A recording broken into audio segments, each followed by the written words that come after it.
시편의 말씀을 읽었는데 이 시편의 말씀을 읽다 보면 그 성경이 또 이렇게 연관되어서 우리가 떠오르는 그런 성경이 있습니다. 그 성경이 바로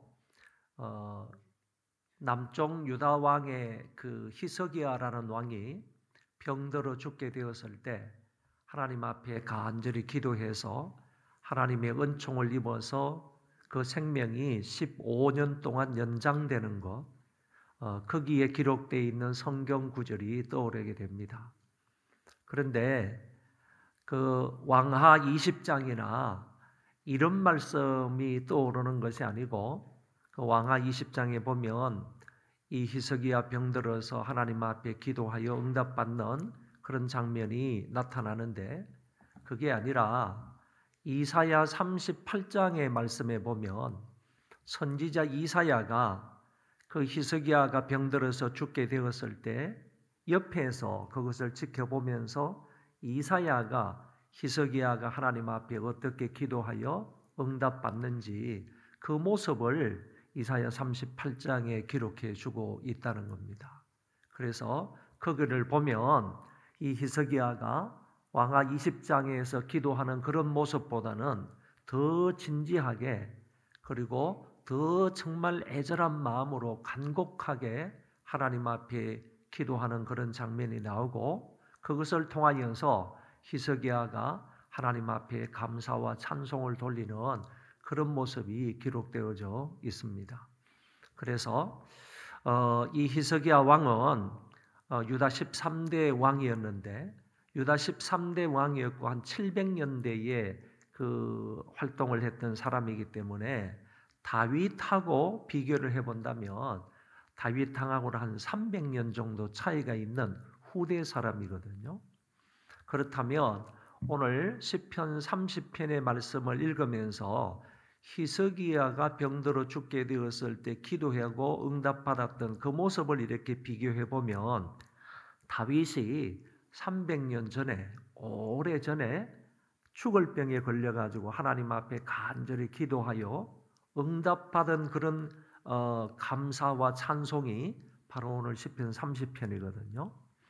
그 다윗이 어떻게 죽을 병에 걸렸는지 무슨 병에 걸렸는지 이거는 잘 알지를 못하지만은 분명히 오늘 말씀을 읽어보면 그런 뉘앙스가 있기 때문에 우리는 다윗이 죽을 병에 걸렸을 때 하나님 앞에 간절히 기도함으로 하나님이 불쌍히 여기셔서 응답을 해주셔서 생명을 연장시켜 주실 때에 하나님 앞에 감사하고 찬송했던 시가 바로 30편이다. 어쩌면 이 상황을 본받아서 300년 후에 이 히스기야라는 왕이 다윗의 이 모습을 본받아서 이제 자기의 직계 선조이지 않습니까? 자기의 직계 선조이니까 그 선조의 신앙을 본받아서 자기가 죽게 되었을 때 기도하는데 그 기도 내용이 다윗이 기도했던 내용하고 비슷하게 표현이 되어 있다는 겁니다. 여러분이 돌아가셔서 오늘 이사야 38장의 말씀을 한번 읽어보시면 다윗의 시편의 이 말씀을 좀 더 잘 이해할 수 있지 않을까 이렇게 생각이 됩니다. 1절부터 3절의 말씀을 먼저 제가 다시 한번 읽겠습니다. 여호와여 내가 주를 높일 것은 주께서 나를 끌어내사 이 끌어낸다 하는 말이 그 뒤에도 계속해서 나오는데 어떤 물 가운데에서 끌어낸다 아니면 감옥 가운데에서 이 끌어낸다 이런 뜻도 있고요. 그 다음에 이제 전장 중에서 뭐 포위가 되어 있는 가운데에서 이 끌어낸다 이런 말로도 해석을 할 수가 있고 그리고 뿐만 아니라 뭐 죽을 병에 걸려 있는 사람 무덤을 향해서 가는 사람을 그 가운데서 이끌어낸다 이런 데도 사용이 된다고 봅니다. 그곳에서 나를 끌어내사 내 원수로 하여금 이 원수라는 말도 정말 대적이라는 말로도 해석할 수 있지만은 상당수의 많은 사람들은 이거는 큰 병이다, 질병이다 이렇게도 해석을 합니다. 중병으로 하여금 내가 중병으로 인하여서 죽게 되게 되면 나로 인하여서 그 원수들이 그 사람들이 기뻐할 것 아니냐 이런 식으로 시편이 이제 되어 있습니다. 내 원수로 하여금 나로 말미암아 기뻐하지 못하게 하심이니이다. 그리고 2절 여호와 내 하나님이여 내가 주께 부르짖음에 그와 같은 상황 속에 놓여 있을 때 주께 부르짖었더니 나를 고치셨나이다. 이 고치셨다라는 말이 중병에서 나를 살리셨습니다. 일으켜 주셨습니다. 하는 의미로 설명할 수가 있습니다. 여호와여 주께서 내 영혼을 서오리에서 이끌어내사 살리사 그랬죠. 그러니까 무덤으로 내려가는, 다시 말해서 지옥으로 내려가는 내 영혼을 끌어내사 나를 살려주셨다. 이제 이 질병이 너무 심해서 이게 질병이 중병이라서 도저히 우리 인간의 힘으로는 살아날 수 없는 그와 같은 큰 병이기 때문에 마치 서울로 내려가는 나를 끌어내서 나를 살려주셨다 이렇게 표현하고 무덤으로 내려가지 아니하게 하셨나이다. 이런 부분들을 보면 이 다윗은 자기가 중병에서 하나님께 기도했더니 하나님이 나를 살려주시고 나를 강건케 해주셨다 하는 점을 찬양하고 감사하고 있더라는 것입니다. 그리고 4절 5절의 말씀에 보면 이제 성도들을 향하여서 이런 하나님 앞에 찬송하고 감사하자라고 얘기합니다. 주의 성도들아 여호와를 찬송하며 그의 거룩함을 기억하며 감사하라. 찬송하며 감사하라. 그러고 나서 5절에 보면 나름대로 이유를 얘기합니다. 그의 노여움은 잠깐이고 그의 은총은 평생이로다. 그러니까 노여움과 은총을 비교를 하고 그리고 잠깐이고 영원한 것을 이렇게 비교를 했습니다. 그러니까 주님의 노여움은 어쩌면 주님의 노여움으로 인하여서 내가 중병에 걸렸는데 그거는 잠깐이었고 하나님의 은총은 평생이다, 영원이다 이렇게 노래하고 찬양을 하는 것이고 특별히 저녁에는 울음이 깃들지라도 그러니까 저녁에는 슬픔과 울음이 있었는데 아침에 자고 나니까 그게 바로 기쁨으로 변하였다 이렇게 얘기하면서 정말 순간적으로 하나님께서 내 삶을 이렇게 치유해 주셔서 정말 중병으로 인하여 고통과 괴로움과 슬픔 중에 있었는데 하룻밤 자고 나니까 하나님께서 나를 이렇게 기쁨의 사람으로 만들어 주셨다. 이렇게 고백하고 있는 것입니다. 한번 따라 하시겠습니다. 이 또한 지나가리라. 그러니까 제가 이것을 준비하면서 저녁에는 울음이 기숙할지라도 아침에는 기쁨이 오리로다. 이 말씀을 생각하니까 이 또한 지나가리라. 어쩌면 다윗의 이런 그 믿음이나 신앙이 이런 말에 좀 적합하지 않겠는가 하는 생각을 가지게 되었습니다. 그러니까 지나간다는 거예요. 지나간다는 거예요. 그러니까 하나님의 그 노여움은 잠깐이라고 그랬고 하나님의 은총은 영원하다, 평생이다 이렇게 말씀을 하신 것과 그리고 저녁에는 울음이 깃들지만 아침에는 기쁨이 오리로다 하는 이 말은 결국에 내가 지금 슬픔을 당하는 것, 고통과 괴로움과 정말 고통을 당하는 것 이거는 잠깐이고 지나간다. 이 또한 지나간다. 하나님께서 나에게 기쁨을 주실 것이고 그리고 은총을 주실 것이다 하는 것을 고백하고 있는 것입니다. 이렇게 5절까지 말씀을 하고 난 이후에 이제 6절부터 12절까지 말씀을 보면요. 이것을 반복하고 있어요. 그런데 6절부터 가만히 성경을 보면 내가 왜 이렇게 중병에 걸렸는지 이유를 말해요. 이유를. 그리고 내가 왜 이렇게 중병에 걸렸는지, 중병에 걸렸을 때 내가 무엇을 했는지, 그리고 하나님께서 내 기도에 어떻게 응답을 해 주셨는지, 그리고 난 이후에 나는 무엇을 하는지 이런 부분에 관해서 그러니까 중병에 왜 걸렸는지 그 이유에 대해서 말하고 중병에 걸렸을 때 내가 무엇을 했는지 내가 이렇게 기도했을 때 하나님이 어떻게 응답을 해 주셨는지 응답을 받고 난 이후에 내가 무엇을 하는지 이렇게 4단계에 걸쳐서 정확하게 이 다윗이 표현하는 것이 바로 6절부터 12절의 말씀이에요. 먼저 한번 6절부터 보세요. 이유를 말합니다. 내가 형통할 때에 말하기를 영원히 흔들리지 아니하리라 하였도다. 다윗이 형통했습니다. 그리고 평안했습니다. 그럴 때 생각하기를 그 뒤에 나오는 말 영원히 흔들리지 아니하리라. 내 나라가 이 정도만 돼. 이 정도만 됐으면 돼. 내가 이 정도의 군사력을 만들었지. 이 정도의 이웃 나라를 정복했지. 하나도 실패하지 않았지. 전쟁에서도 실패하지 아니하고 나라를 다스리는 부분에 있어서도 실패하지 않았지.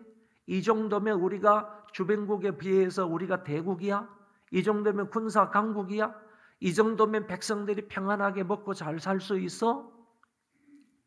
이런 생각을 가지게 되었다는 겁니다.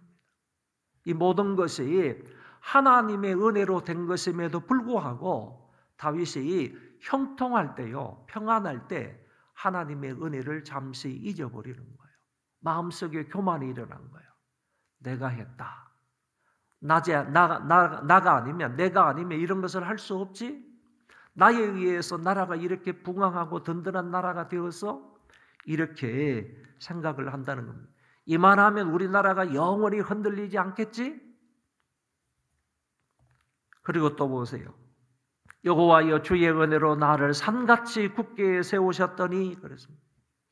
주님의 은혜로 나를 산같이 세우셨다는 거예요. 높은 산같이, 든든한 산같이 세우셨다는 거예요.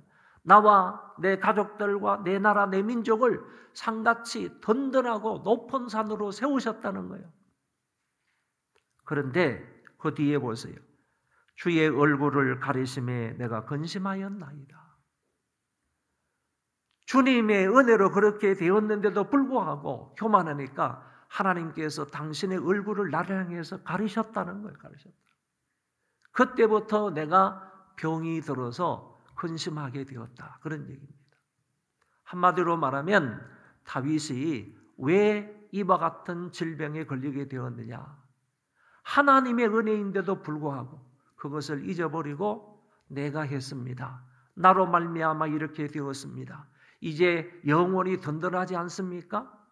이런 마음을 가지고 있었을 때 산같이 높은 산같이 이제 터가 견고하지 않습니까? 영원 무궁한 탄탄대로로 가지 않겠습니까? 이런 마음을 가지게 되었을 때 주님께서 그 얼굴을 다윗을 향하지 아니하고 가리셨다는 거예요. 가리셨다는 거예요. 그러므로 교만으로 인하여서 다윗이 중병에 걸리게 되었다. 그것으로 인하여 근심하게 되었음을 말씀하고 있는 것입니다. 이제 8절부터 10절까지 간구합니다. 여호와여 내가 주께 부르짖고 여호와께 간구하기를 내가 무덤에 내려갈 때에 나의 피가 무슨 유익이 있으리요 진토가 어떻게 주를 찬송하며 주의 진리를 선포하리이까. 하나님, 내가 중병에 걸려서 이렇게 피를 흘리며 죽어가며 이런 것이 하나님 앞에 영광이 되겠습니까? 또 이렇게 얘기하는 거예요.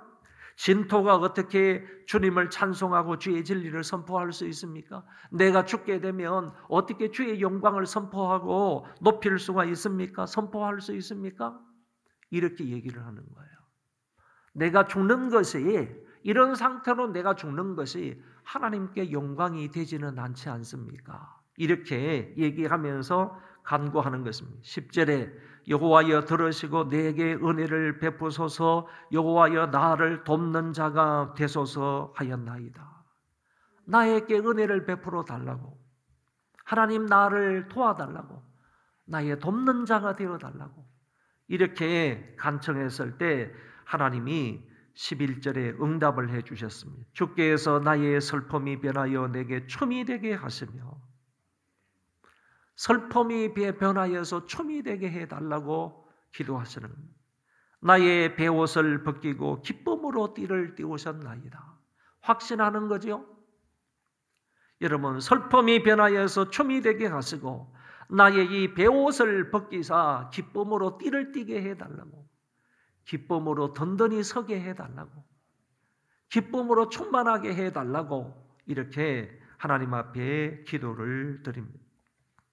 아까 말씀을 드린 이사야 38장 10절 이하의 20절까지 말씀에 보면 히스기야의 그 기도가 나온다 그랬는데, 히스기야가 병들어 죽게 되었을 때요, 선지자가 와가지고 너는 죽고 살지 못한다 그랬습니다. 그러니까 죽음을 사망 선고를 했던 거예요. 다른 사람이 한 거 아닙니다. 선지자가 하나님의 뜻을 따라서 히스기야가 병들어 죽게 된다, 살지 못한다 하는 것을 사망 선고를 했어요. 그럼에도 불구하고 히스기야가 자기의 낯을 벽을 향하여서 기도를 합니다. 자기의 낯을 벽을 향하였다 하는 이 말은 다른 것 의지하지 않고 오로지 하나님 여호와만 의지합니다, 이런 마음이에요. 그런 마음을 가지고 히스기야가 기도하는데 성경의 표현이 이렇게 되어 있습니다. 내가 핫같이 비둘기같이 슬피 울며 간구하노니 하나님 나를 치료하사 살려주옵소서. 그러니까 핫같이 슬피 운다는 거예요. 비둘기같이 구구구구 그러면서 비둘기처럼요 슬피 울면서 하나님 앞에 간구하느니까 하나님 나를 치료하사 살려주십시오, 이렇게 간구하는 그 모습이 거기에 나타나고 있습니다. 그러니까 이 다윗도 마찬가지라는 겁니다. 그와 같은 상황 속에 이렇게 기도를 했더니 하나님께서 슬픔이 변하여 춤이 되게 하셨고요, 그리고 베옷을 벗기사 기쁨으로 띠띠우게 하셨다고 말씀합니다. 그래서 이제 이 다윗이 어떻게 하겠다고 합니까? 건강하게 되었으니 이제 어떻게 한다고 합니까? 12절에 이는 잠잠하지 아니하고 내 영광으로 주를 찬송하게 하심이니 여호와 나의 하나님이여 내가 주께 영원히 감사하리이다. 그 하나님께 찬송하고 영원히 감사하겠습니다 라고 고백하는 이 장면을 엿볼 수가 있습니다. 오늘 이렇게 해서요 시편 30편의 말씀을 우리가 읽어보았습니다. 조금 살펴보았습니다. 여러분 한 가지만 기억하시기를 바랍니다. 이 다윗이 왜 병들었느냐 이거죠. 왜 죽을 병이 걸렸느냐, 왜 자기가 병들어서 무덤에 내려갈 정도로 서울에 있는 것처럼 왜 그와 같은 고통을, 괴로움과 슬픔을 당하게 되었는가? 그거는 자기 자신이 알고 고백을 한 것입니다. 하나님의 은혜로 된 것인데 자기가 한 양 생각을 한 겁니다. 모든 것이 하나님의 은혜로 된 것인데, 하나님의 도우심과 하나님의 역사로 말미암아 된 것인데 자기가 한 양 생각을 한 겁니다. 그리고 자기가 이렇게 만들었으므로 이 나라는, 이 국가는 영원한 국가, 영원한 나라가 될 것이다. 3,000원 높이 튼튼히 서 있으니까 어느 나라를 막론하고 이 나라를 멸망시킬 나라는 없을 거다. 하나님의 은혜로 되었다라고 생각을 하면 그는 하나님 앞에 감사와 영광을 돌리는 모습이니까 하나님께서 그것을 정말로 기뻐하시면서 그 나라를 든든히 세워주셨을 겁니다. 그런데 자기가 했다는 겁니다. 여러분, 이와 같이 교만하게 되면요 하나님께서 우리를 향한 그 얼굴을 돌리시는 겁니다. 우리를 외면하시는 겁니다. 그럴 때는 우리 앞에 무슨 일을 당할지 모릅니다. 우리의 개인적인 문제나 아니면 가정의 문제든 아니면 사업을 하는 일이든 우리 앞에 무슨 일을 당할지 모릅니다. 교만하면 하나님의 은혜를 입을 수가 없어요. 교만하면 하나님의 은혜를 유지할 수도 없어요. 교만하면 안 된다는 겁니다. 교만하면 우리 앞에 무슨 일을 당할지 모릅니다. 하나님의 은혜를 하나님의 은혜로 인정을 하시고요, 하나님 앞에 항상 겸손한 마음으로 감사하며 찬송하는 여러분들 되시기를 바랍니다. 그리고 우리가 다윗처럼 죽을 병에 걸렸다 할지라도요 낙심하지 마세요.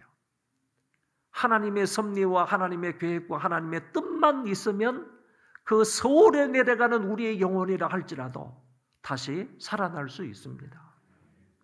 하나님의 뜻만 있으면요, 하나님의 계획만 있으면 하나님께서 무덤으로 내려가는 우리라 할지라도 하나님께서 그 가운데에서 이끌어 내시는 것입니다.